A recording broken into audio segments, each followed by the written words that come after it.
Já, komið í sæl og blessuð. Við ætlum að ræða samfélagið, andlegu hliðarnar í samfélaginu. Það eru reglulega gerðar rannsóknir á líðan barna, ungmenna og einhverjar rannsóknir eru til hvernig okkur líður líka bara Íslendingu frá degi til dags.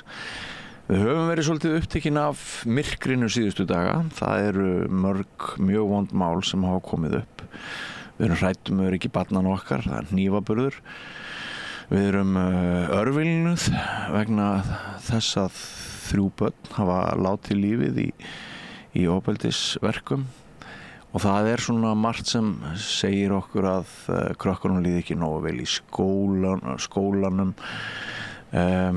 Það er einhvern veginn, maður er hálfdofinn, maður veit ekki alveg í hvaða landi maður býr og maður veit ekki hvert stefnir. Og þegar okkur líður þannig þá er nú gott að skyggnast aðeins yfir í fræðin. Hvað segja fræðin? Hvað segja rannsóknir? Og hingað er komin Dr. Ársæll Arnarsson, prófessor á menntavísindasviði Háskóla Íslands. Vertu velkomin til okkar. Takk fyrir. Það er væntanlega ekkert sem kemur þér á óvart í því sem ég var að telja upp núna í inngangnum að við erum svolítið týnd. Já, algjörlega.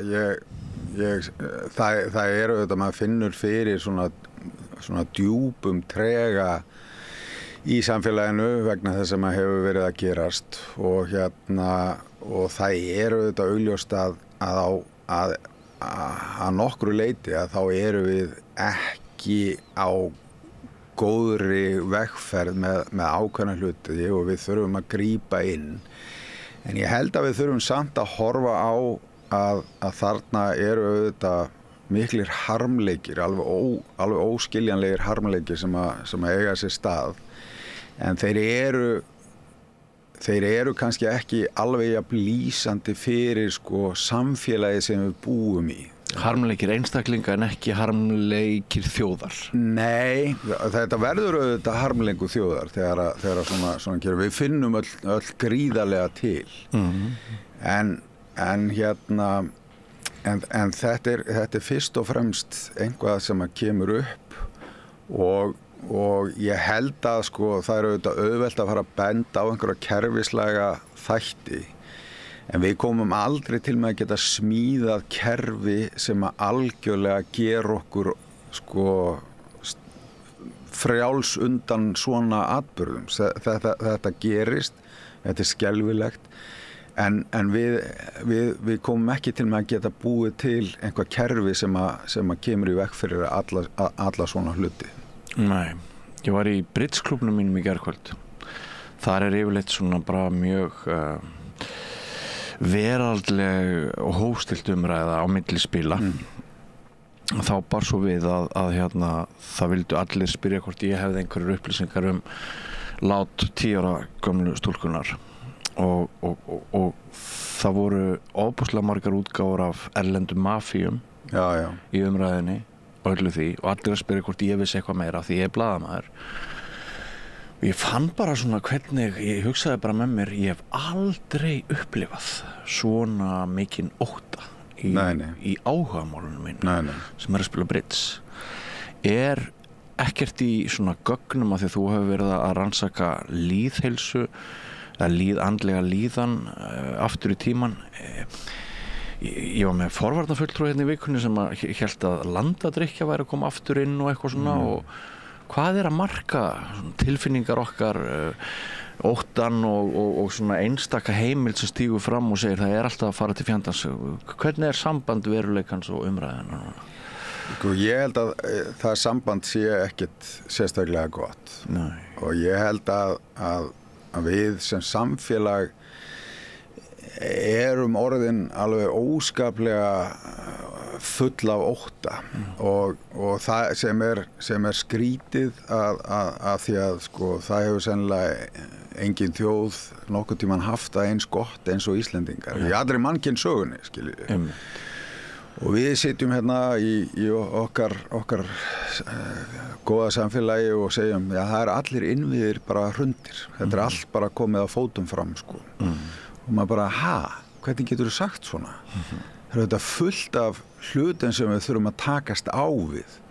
Það fullt af fólki sem á verulega bágt sem við þurfum að hjálpa. En að halda því fram að sko hér sé allt bara í kalda koli, það einhvern veginn bara engin, sko, það bara merki enga raunveruleika tengingu. Og það sem hættulegt, sko, það alltaf mjög hættulegt þegar að óttinn fer að stjórna samfélögum. Af því að við þekkjum alveg dæmi úr sögunni sem að sýna á hvaða vegferð þau fara. Og það sem þetta býr til, sko, það alltaf verið að selja okkur einhvern skort. Okkur skortir þetta, þetta ómögulegt, þetta hrunið. Og sko tilfinningin sem að fólk fær alveg gríðalegt óöryggi. Þú veist, þú að passa og þá fer fólk auðvitað í það að reyna að passa sitt. Passa upp á sína og sitt. Og það gerir það verkum að við fáum samfélag sem skortir örlæti. Það verður skortur á örlæti, það verður skortur á sko hugsunum almannahag og þess áttar.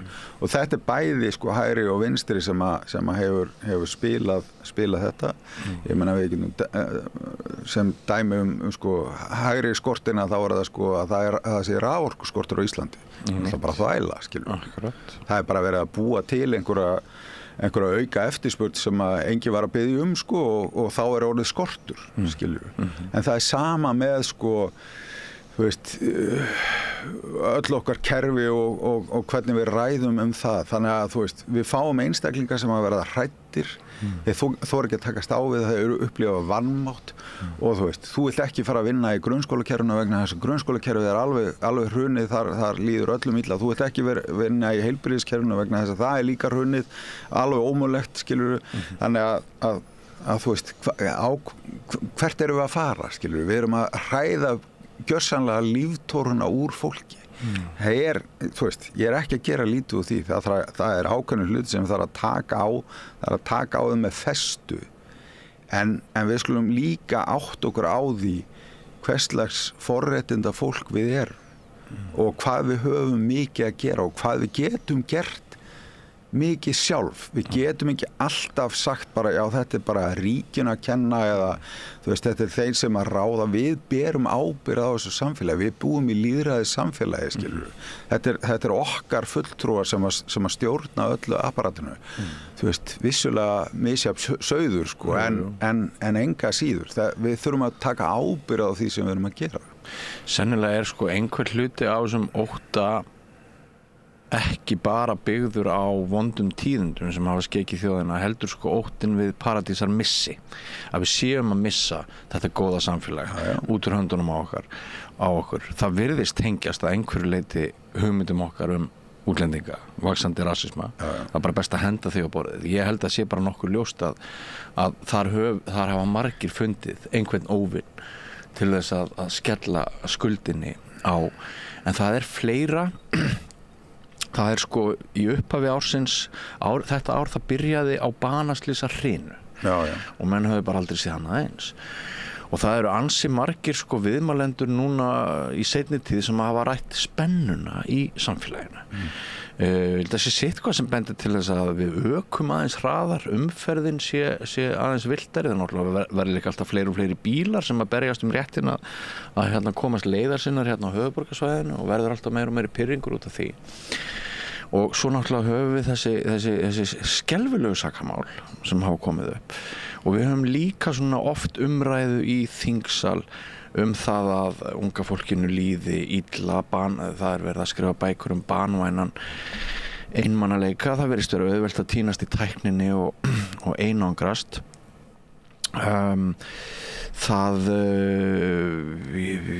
Sko, ég held að það hafi verið rannsókn sem þú gerðir sem sýndi að árið 2022, það ekki langt síðan það var, þá sagðist aðeins fimmta hver stúlka í grunnskólakerfinu, hún sagðist vera hamingjusöm. Þannig að ég svona reyna að rökræða aðeins við þig hvort þetta allt svo frábært. Nei, algjörlega, en sko aftur að þá þú veist, þetta byggir auðvitað rosalega mikið á foreldrunum.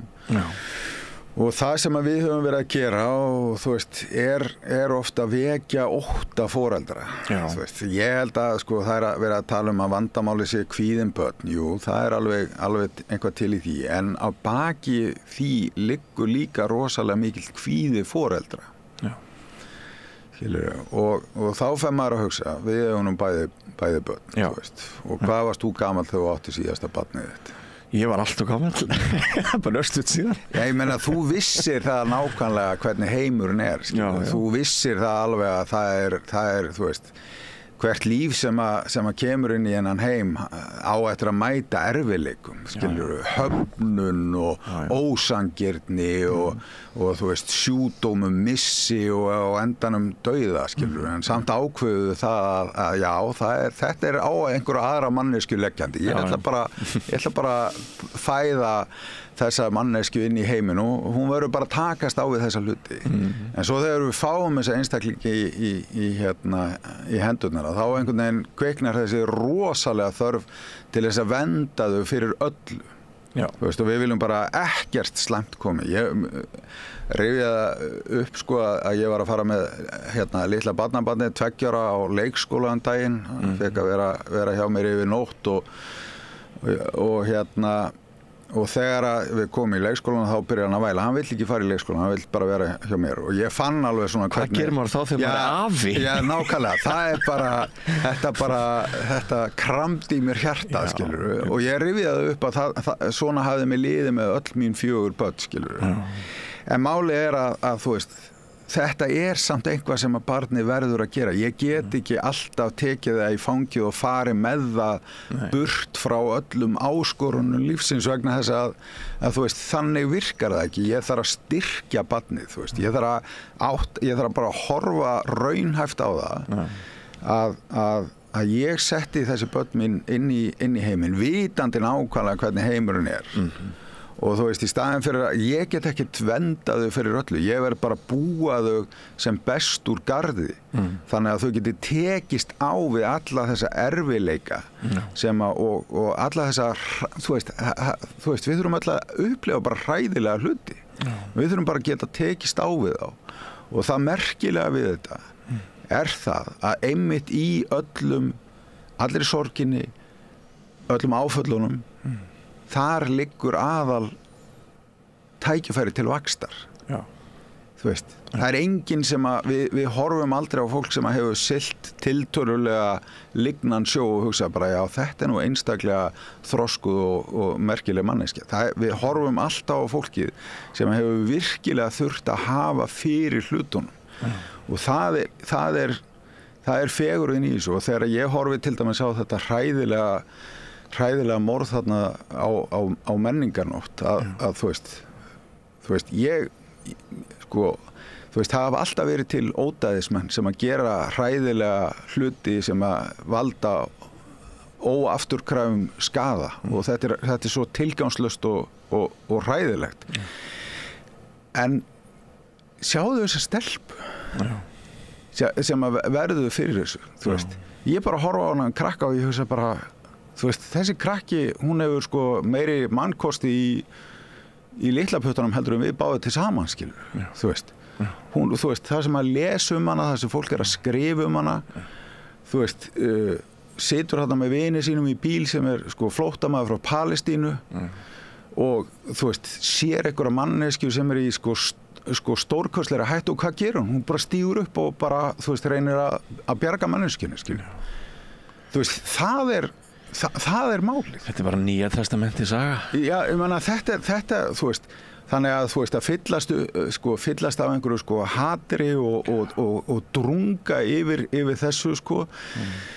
Það er ekki, mér finnst það bara ekki vera að heiðra sko minningu svona sko stórkostleira mannesku sko, eins og ég bara, þú veist, ég þekki hann ekki. Þetta er góða punktur. En vá, þú veist, hvað þetta er stórkostleg manneskja sko og þessi, þú veist, það er til svona ungt fólk er til. Skilur, sem einhvern veginn sko á tímum sem við sko heyrum svo oft að þau hugsi bara sjálfa sig nákvæmlega einstaklingshyggjan sem búið að útrýma nákvæmlega allri sameiginlegri velferð og því öllu sko. Þannig að þetta, svona fólk á náttúrulega auðvitað, maður á að heyra minningu þess með því að sko fyllast bjartsýni og hugsa bara, þú veist, ég verð að gera betur, ég verð að vera betri sko. Það alveg rétt, sko, við höfum náttúrulega í flestum tilvikum eitthvert val það hvort við horfum inn í ljósið eða myrkrið. Algjörlega. Og en það val sko? Nei. Það ekkert val sko. Það í raun og veru ekkert val. Við vitum alveg, þú veist, við vitum hvernig heimurinn við verðum bara að taka honum eins og hann og við verðum auðvitað bara að stíga upp, gera okkur í brók og gera betur. En það fæst ekkert út úr því að vera sko í einhverju sjálfsvorkun og drunga með eitthvað, þú veist, getur fundið fyrir mikilli samúð með öllum aðstandendum sem að mistu hennan frábæra einstakling út úr sínu lífi en ég meina að ég fara að sko, þú veist, hugsa að, þú veist, einhverju útlendingar ætti ekki að vera hérna eða, þú veist, það ætti að taka upp dauðarefsingar eins og maður hefur bara heyrt, sko, það bara svo, mér finnst að vera svo andstætt þessum karakter sem ég les út úr þessari stelpu. Já. Þú veist, það bara ekki, þannig heiðra maður ekki minningu svona fólks. En svo líka alltaf einhver hópur okkar sem að í rauninni hefur hag af því að tala vandamálinu upp og bjaga myndina. Þannig að það getur verið svolítið erfitt að átta sig á því hvað bara propaganda og hvað staðreynd. En til dæmis bara í þessari viku þá hefur við þetta rauðaborð, þá hefur komið hingað fólk til mín og það hefur talað að það séu vísbendingar að land að drykkja sig aftur, að verða vandi eftir að hafa legið í láginni ansi lengi, söfnun ungmenna án eftirlits. Það sé vandi sem sé aftur að koma upp eftir mjög miklar bragabætur í þeim efnum.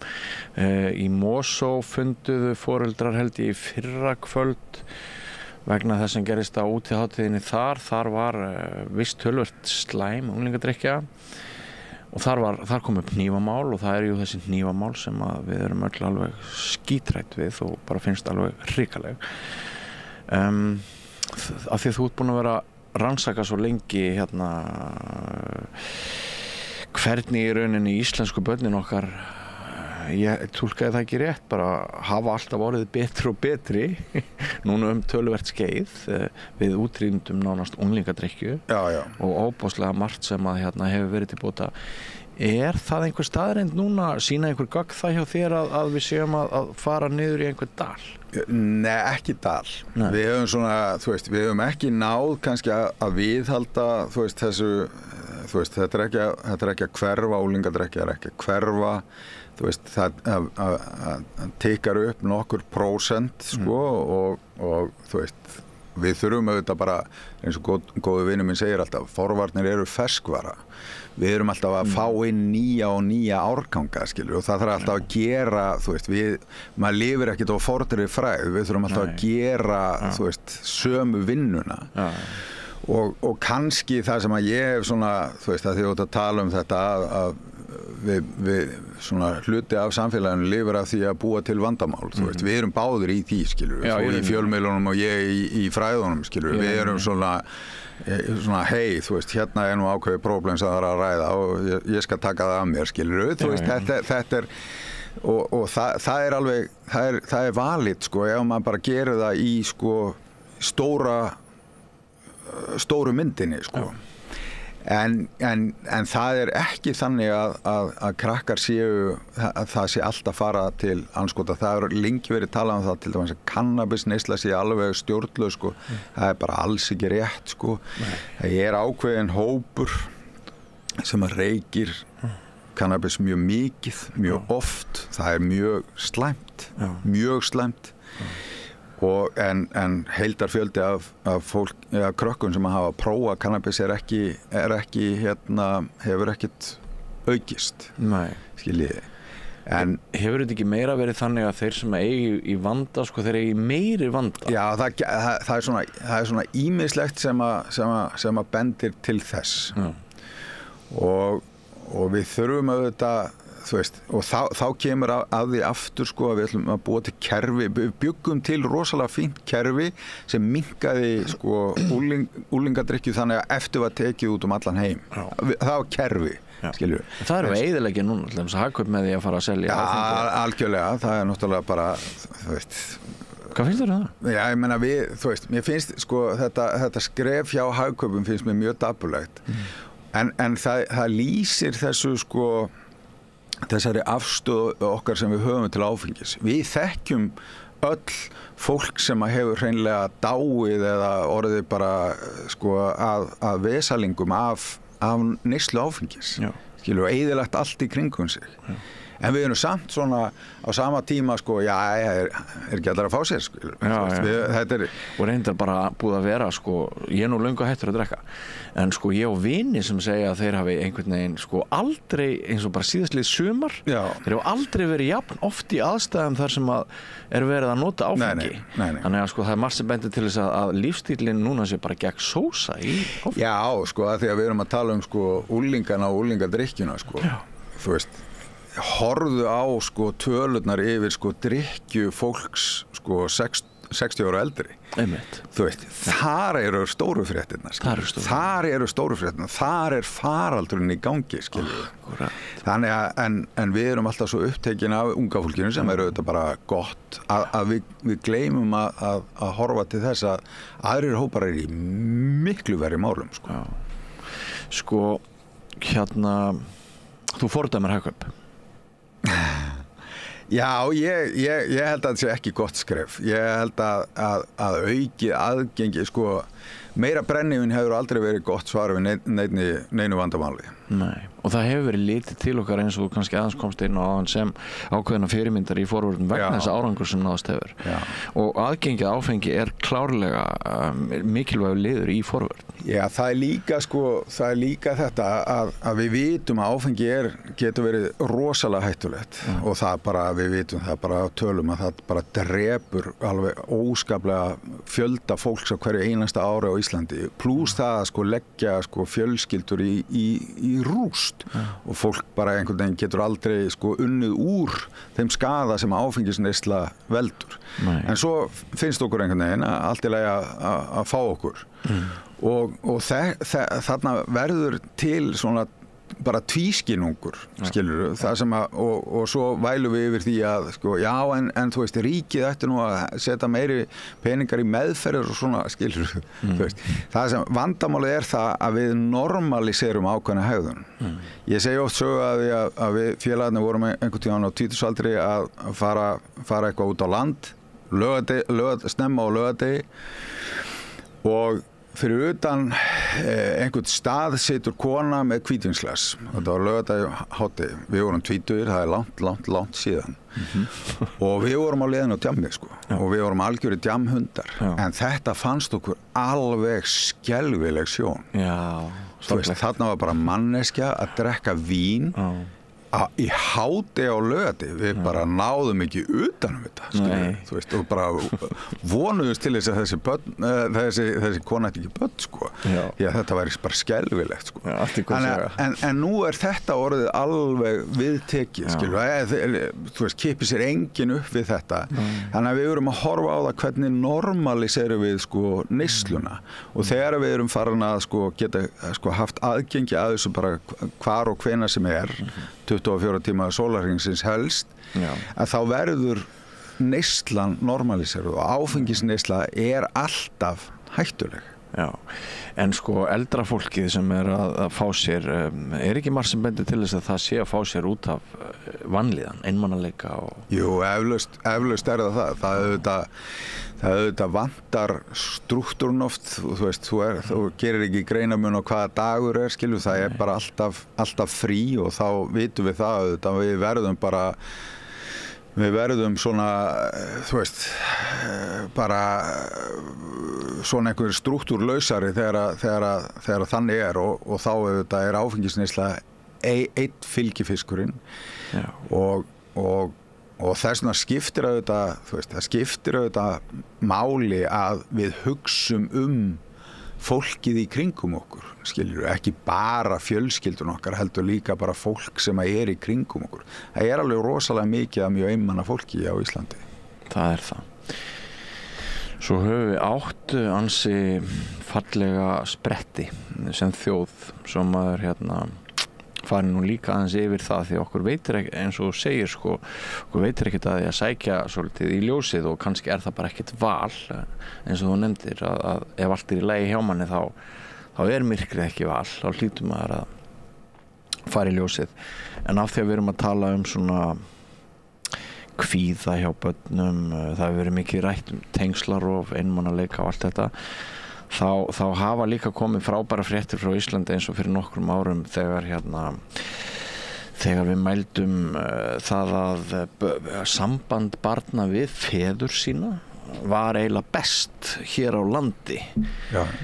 Og það náttúrulega segir okkur að heilmikill árangur hefur orðið. Ég hefði nú bara lýst mínu sambandi við föður minn sko á sínum tíma þegar ég ólst upp sem þannig, jú það var mjög gott en ég sá hann eiginlega aldrei því að hann var bara alltaf í vinnunni. Já. Elsku kallinn. Já.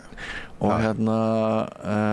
en bara svona hvað það sem ég veit ekki hvort þú manst þetta ekki nýjar niðurstöður en hvað það sem gerir svona íslenska feður skárri í dag en var áður? Já, ég held að það sé auðvitað svona jafnréttis áherslan sem hefur verið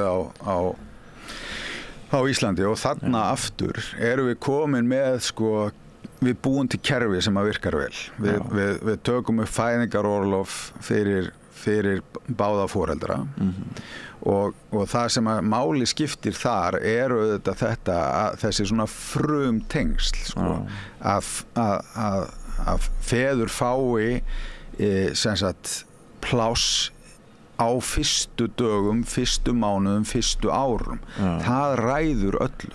Já.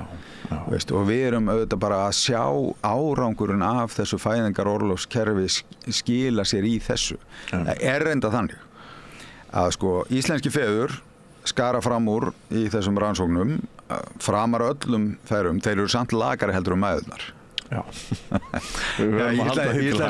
Íslenska mæður standa sér miklu betur heldur en íslenski feður þegar kemur að tengslum við börnin sín en þú veist við höfum þokast mjög í rétta átt þarna og þetta skiptir miklu máli. Það skiptir máli að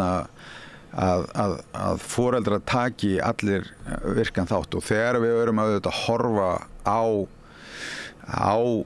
þú veist sko flestir þeir sem að lenda í vesinni og valda ógæfu eru auðvitað fólk sem að kemur frá brotnum fjölskyldum. Það eru undantekningatilfelli en lang stærsti hópurinn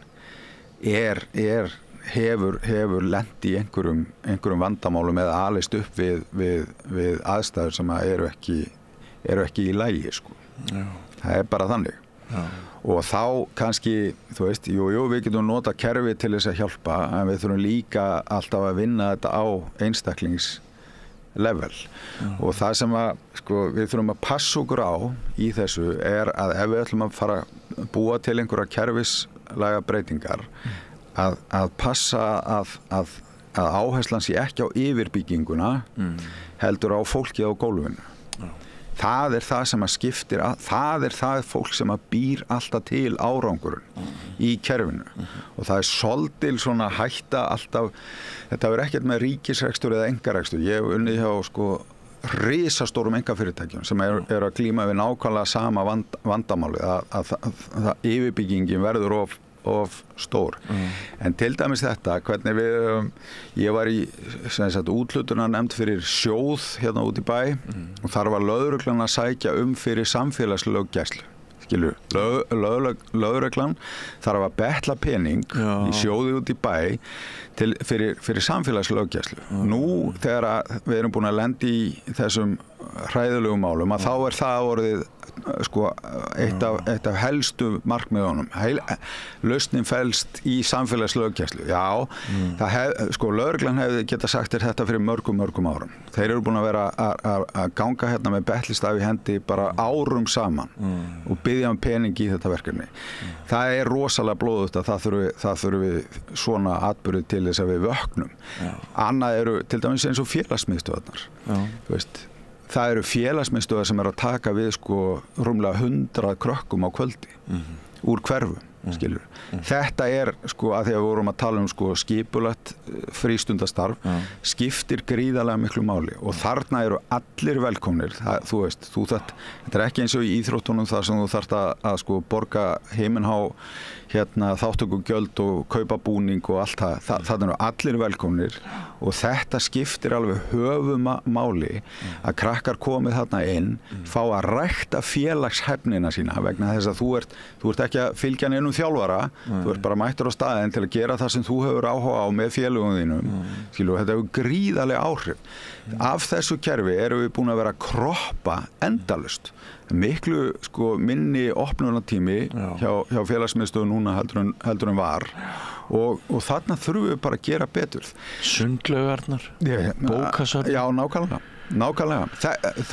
En sko máli það að það verður ómikil yfirbyggingin í kerfinu og ég svolítið hræddur við að þær aðgerðir sem verður farið í dag verði fókuseraðar á yfirbygginguna, á bjúrókrasið í staðinn fyrir að horfa á fólki á gólfinu. Og þú veist, það ekki hægt að reka samfélag á Excel-skjali. Ég hef, sko, alla mína rannsóknir eru allar byggðar á tölum, en tölur eru algjörlega gagnslausar ef þú hefur ekki samhengið. Þú veist, bókasafn aldrei að fara að líta vel og út í einhverjum talna sko leikfimi. En við vitum bara að bókasafn bara, þú veist, það ekkert verðmætara í mínum efnislegu eigum heldur bókasafnskortið mitt, skilur. Það bara, þú veist, það þvílíkur dýrgripur, sko. Já, aðgengi að bók og lestur einnar bókar, bara ein málsgrein, hún getur búið til stórkostlega mannveru sem glæðir samfélagið óendanlega mikið. Algjörlega. Það bara þannig. Við þekkjum það örugglega báðir, sko, að bara, þú veist, ég hékk á bókasafni alveg endalaust þegar ég var krakki, þú veist, og það bara einhvað sérstakt sem að maður upplifir á svona stöðum. Ég las upp allt bókasafn Mývetninga. Já, nákvæmlega. Einhverja þætti, sko, 100 ára aftur í tíman. Já. En Sæli, sko, þetta með sundið líka, að ég kallaði Sæla þegar við erum gamli kunningar. Sko, sund svo ofboðslega sárt í rauninni, sko. Það eins og með sundið, þegar þeir tóku klukkutíman. Já. Maður á ungling, hann vill vera í sundi á kvöldin. Já. Það ekki til betri staður fyrir börn heldur en sundlaug. Það eru starfsmenn, það er hellingur af fullorðnu fólki, það er allir að fylgjast með okkur opnum tjöldum.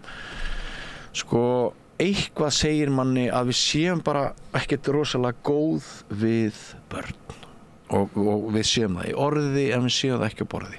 Hér var kona daginn að tala að við látum bjóða börnunum okkar að vera í gámi, jafnvel alla grunnskóla.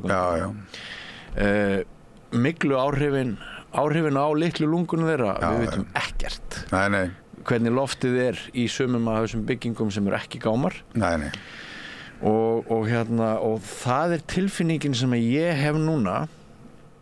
Ég ætla að fara úr þessari bjartsýni aftur yfir í sko, ekki beint yfir í skuggan, heldur yfir í álitefnin, yfir í spurningarnar.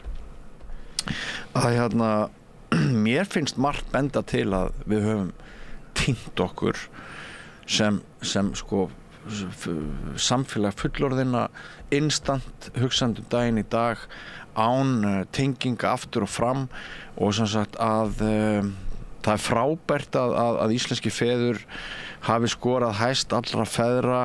Það áhugavert að samt eru íslenski feður ekki að standa sig jafnvel í tengslum og skildum og mæðurnar. En bara ekki eitthvað sem bendir til þess að við þurfum sko þrátt fyrir þína jákvæðu áru og uppbyggilegu svona nálgun er ekki eitthvað sem við getum gert til þess að reyna að komast aftur á stíginn, vegna þess að mér finnst sumt benda til þess að við höfum farið út í kant. Já, sko, ég meina hvenær áttu við síðast gott tímabil? Ég myndi segja til dæmis í COVID. Þú veist, við sýndum alveg, íslenska þjóðin sýndi alveg ótrúlega samstöðu. Fólk getur haft alls konar skoðanir á því hvað við gert og allt það, en það var bara þannig að þjóðin kom saman og bara gerði þetta, bara, þú veist, alveg var grjóthart og bara lét allt ganga og fólk bara tók á sig, þú veist, heilbrigðiskerfi bara vann á yfir snúningi, skólarnir náttúrulega alveg bara stóðu sig eins og bara snillingar, sko, þú veist, með að láta allt þetta ganga í þessum erfiðu aðstæðum. Það ekkert lengra síðan en það að við sýndum úr hverju við erum gerð, sko. Þú veist. Nú erum við hins vegar kannski svolítið að uppskera áhrif þessa faraldurs, þú veist, og það var svo sem það var alveg búið að benda á það þetta gæti valdið einhverjum hnjaski síðar meir og ég held að það sé alveg rétt og þá auðvitað bara rífum við okkur upp aftur og bara, þú veist, hættum að væla og bara gerum þetta, tökum ábyrgð á sjálfum okkur og öðrum og þú veist, bara mætum óttanum bara, þú veist, af mennsku, ekki karlmennsku, heldur bara af mennsku. Það eina leiðin til þess að mæta honum og við gerum bara betur. Við þurfum, og það auðvitað bara þannig, til dæmis, ég meina, þú veist, það ofsalega erfitt að standa í sko ríkisrekstri á Íslandi vegna þess að, þú veist, ef þú talar um hagræðingu eða sparnað, skilur, þá verður allt vitlaust. Auðvitað þarf að hagræða og spara í sko risastóru kerfi. Ég meina, þú veist, við hagræðum og spörum endalust í fyrirtækjum og heimilum og allt það. Það þarf að færa til peninga. Það þarf að, þú veist, skrapa fituna af öðru hvoru. Það ekkert óeðlilegt við það. Og við, þú veist, við getum ekki, þú veist, ég veit að þú ert hættur að reykja. Þú ert ekki ennþá að kaupa sígarettur, er það? Nei, það bara vegna þess að sígarettur eru orðnir óþarfur hlutur hjá þér. Og það, þú veist, en ríkið ennþá að kaupa sígarettur, skilur. Þú veist, það ennþá að, sko, fjármagn hluti sem að, sko, eru orðnir obsolít og þú veist, það þarf stundum að vera ákveðin til þess að geta nýtt fjármagnin þar sem að mest þörfin er. Það þarf að skera fitu, það bara alltaf. Það alltaf. Við höfum ekkert rætt tæknina, svona rétt í lokinu væri kannski gaman að ég hef ekki farið á námskeiði hjá þér, þú hefur svolítið verið að tala við Íslendinga listina og ábyrgðina sem felst í að vera leiðilegt foreldri. Algjörlega. Og svona mig grunar það að þar sértu aðeins líka að ræða hömlur og tæknina. Algjörlega. Er það ekki? Jú. Já. Það eru þetta, þú veist, sko, við þurfum auðvitað að taka tæknina eins og hún kemur. Hún partur af okkar veruleika og gerir ýmislegt gott en við þurfum auðvitað að setja ramma utan það. Sko ég hef í sjálfu sér engar áhyggjur af því þó að sko krakkar spili tölvuleiki eða sé að skoða einhverjar síður, svo lengi sé að séu ekki einhverjar óþörra síður en það ekki mitt áhyggjuefni. Mitt áhyggjuefni það að það taki of mikinn tíma af öðru. Skilur, og þá sérstaklega þessum sko tíma sem þau hafa með öðrum börnum, skilur, og að þessi svona, og þess vegna fáum við svona þessa minni félagsfærni einfallega út af því að þau hafa ekki eins mikinn tíma til þess að reyna sig áfram og það drullu erfitt að vera í félagslegum samskiptum.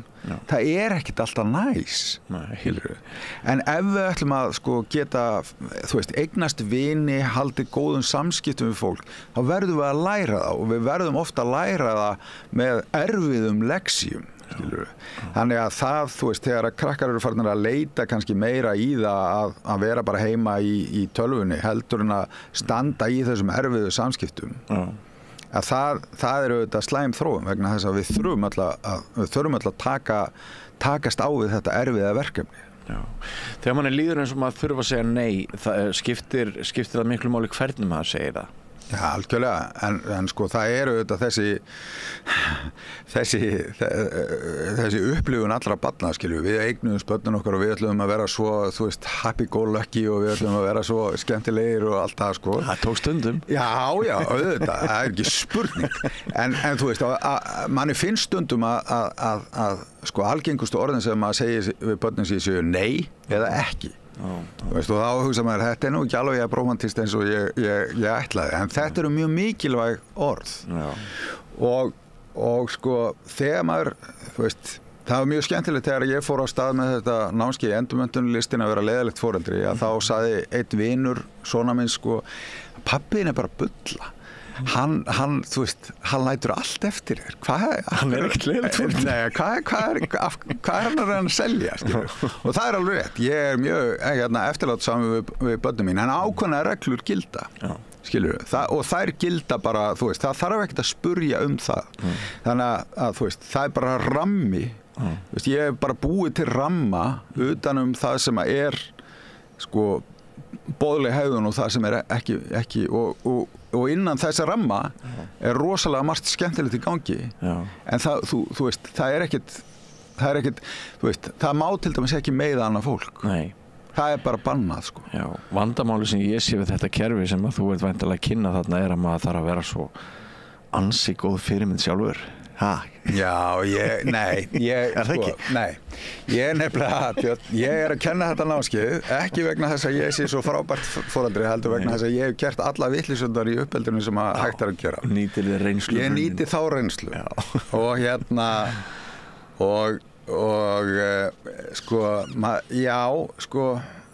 Maður þarf að vera góð fyrirmynd, maður þarf að, sko, til dæmis hvernig eru samskiptin inn á heimilinu.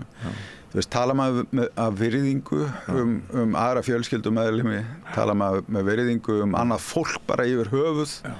Skilur, erum við að sýna eina hlið þegar við erum í öruggu skjóli og aðra út á við, skilur, þú veist, auðvitað breytum við svona aðeins en sama, þú veist, erum við heilar manneskjur. Ég er að taka til mér nótur núna, ég sé að ég get sjálfur gert betur. Nei, ég meina að sjálfsög og það er auðvitað dásamlega við að vera manneskja, við erum svo innilega ófullkomin en við verðum að hafa þessa löngun til þess að vera betri. Mér finnst það mikilvægast af öllu því góða sem þú hefur sagt við mig núna, það er sko áminningin að í mótlætinu verður til tækifæri til þroska. Algjörlega. Já. Ég er aldrei betri, ég hef aldrei tekið betri ákvarðanir heldur en þegar það er búið að berja mig á og ég bara sitt á rassinum, flötum beinum. Þá er það sko svona moment of clarity sem maður fær og hugsa bara, herruðu, við þurfum eitthvað að athuga þetta, við þurfum eitthvað aðeins að breyta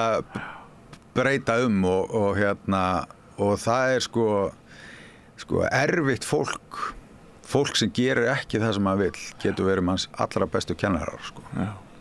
Það er bara þannig og maður verður að, veist, ég á vin sem er mjög trúaður sem að segir alltaf, sko, allt sem gerist er annarkvort lexía eða blessun, það er lærdómur eða blessun. Og þetta hljómar eins og eitthvað svona Pollyannu heimspeki, en þetta er rosalega öflugt, þú veist. Ef að hlutinni ganga illa, þú veist, þá þarf maður að bara hvaða lærdóm ætla ég að draga af þessu. Þú veist, það er ekkert annað í boði, skilur. Þú verður að vaxa af annarkvort ert að fara að vaxa af erfiðleikunum eða þú ert að fara að minnka. Þú veist, hvort velur þar. Það er ekkert val. Þú veist, þú verður að draga lærdóm af öllum erfiðleikunum og svo er þetta líka hitt sem er líka mjög mikilvægt. Sem er það að átta sig á því að allt hitt er blessun, skilur. Þú veist, það við hittumst hérna er blessun. Þú veist, við höfum að vera þakklátir fyrir það. Þú veist, þakklátur fyrir svo margt sem á eftir að gerast í deginum. Vegna þess að sko, ef við erum alltaf vanþakklátt og erum alltaf að upplifa það á okkur skort eitthvað, þá verðum við mjög óhamingjusum og við gerum annað fólk í kringum okkur óhamingjusamt. Og þetta er ekki spurning það að maður átti allt yfir sig ganga og sé bara eins og maður sé á einhverjum lyfjum, sko.